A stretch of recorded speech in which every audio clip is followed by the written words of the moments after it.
Apa yang menyebabkan ada beberapa jasad orang meninggal masih utuh walau sudah lama meninggal, dan ada juga yang sudah sangat rusak walau baru beberapa jam dikuburkan? Kata sebagian pakar bumi dan kata dokter, pada beberapa jenazah yang ditemukan utuh katanya terjadi pengapuran, berubah kulit itu, daging itu menjadi kapur. Cacing tidak mau makan kapur. Yang mau makan kapur itu Dinas Pendidikan Nasional. Cacing tak mau makan kapur karena itu bukan makanan dia.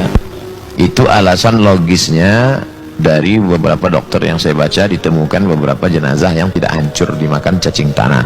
Tapi dalam hadis Nabi, inna salatakum ma'rudatun alayya, salawat kalian akan dibawa ke makamku. Hadis sahih.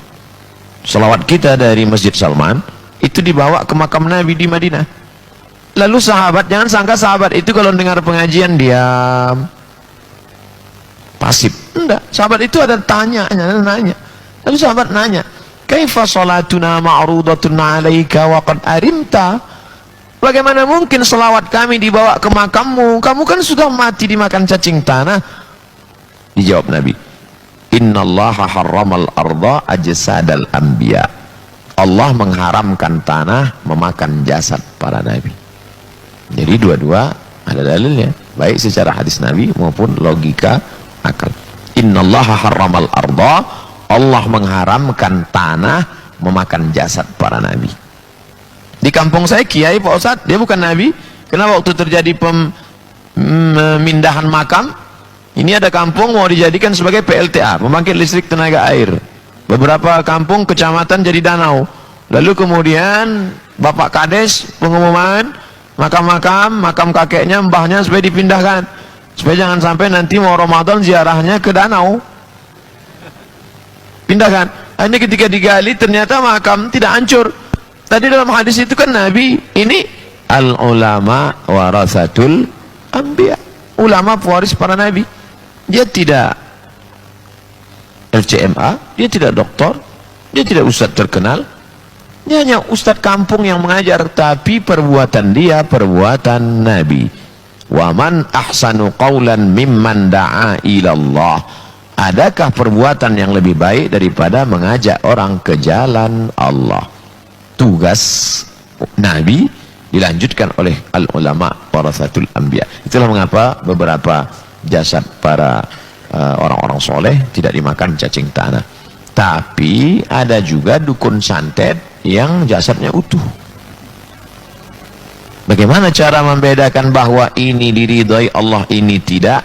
Bedanya, orang yang sesat, penyembah setan, dukun yang mati jasadnya utuh, itu biasanya bertambah, kukunya bertambah, rambutnya bertambah. Maka ketika digali badannya mengecil, bertambah. Nah, ini salah satu indikasi. Adapun beberapa makam orang-orang soleh utuh. Bahkan ketika pada masa Umar Ibnul Khattab itu terjadi hujan lebat sehingga air mengalir di pemakaman Uhud. Air mengalir di pemakaman Uhud, kita tahu bahwa tanah Uhud itu pasir.